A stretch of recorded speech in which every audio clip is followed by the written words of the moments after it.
कहानी अधूरी सी। जिंदगी इतनी अजीब होगी, कभी सोचा ना था। किस्मत और हकीकत से सींचे जीवन के अफसाने इस तरह बनेंगे कि उसके चक्रव्यूह से निकलना असंभव हो जाएगा। इसका तनिक भी अंदाजा ना था। दोस्त पहले भी बने थे, पर इतनी जल्दी इतने करीब कभी किसी के नहीं आ पाए जैसा कि इस बार हुआ।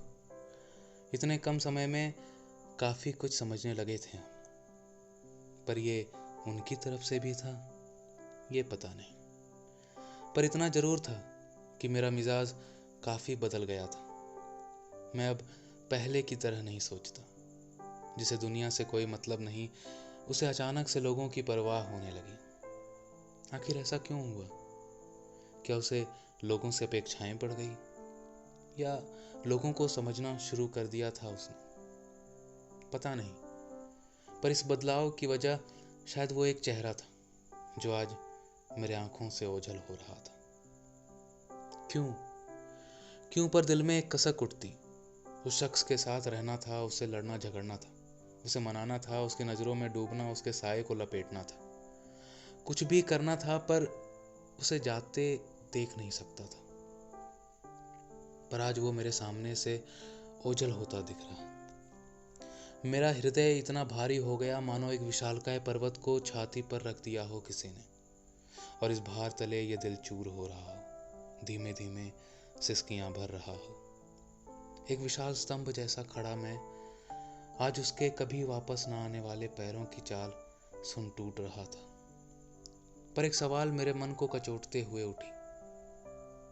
पता नहीं, ये शायद दिमाग की ही उपज थी, क्योंकि दिल इसके लिए कभी तैयार न था।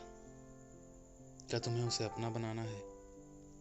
भीतर से आवाज आई, नहीं, शायद नहीं। पर सच तो यह है कि इस बारे में कभी सोचा नहीं।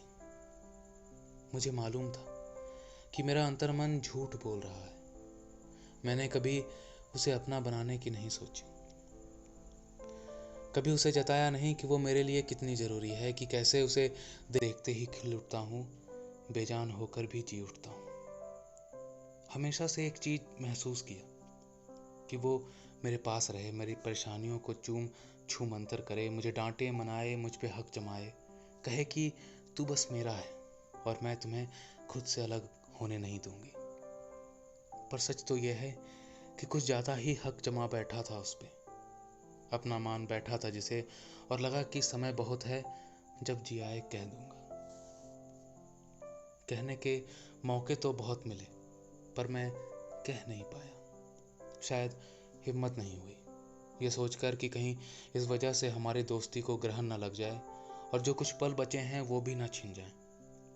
आखिरकार वो दिन भी आ गया जब उसके हाथों से बैग लेकर हॉस्टल के दरवाजे तक उसे छोड़ने पहुंचा।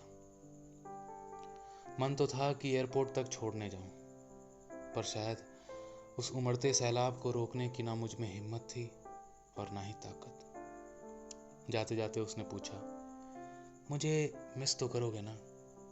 नहीं, बिल्कुल भी नहीं। मैं तो अब मस्त जीऊंगा।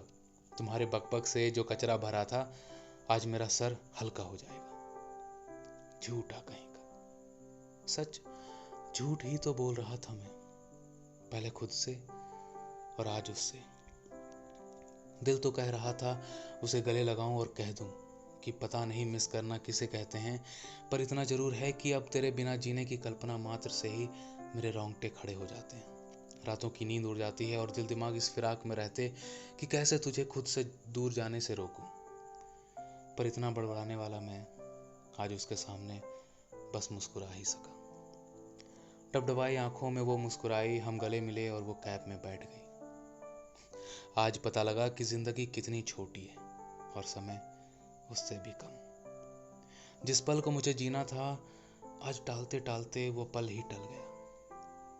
बहुत देर हो चुकी थी, वो जा चुकी थी। मैं रोक भी नहीं पाया उसे। आखिर रोकता भी तो कैसे, क्या कहता और किस हक से?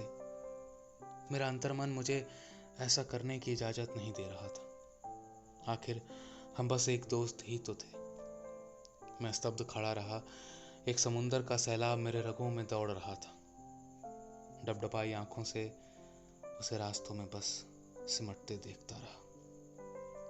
शायद कुछ लम्हे, कुछ किस्से अधूरे ही रहते हैं, जिसके अधूरेपन में ही उसकी सार्थकता होती है। मेरी कहानी भी कुछ ऐसी ही थी।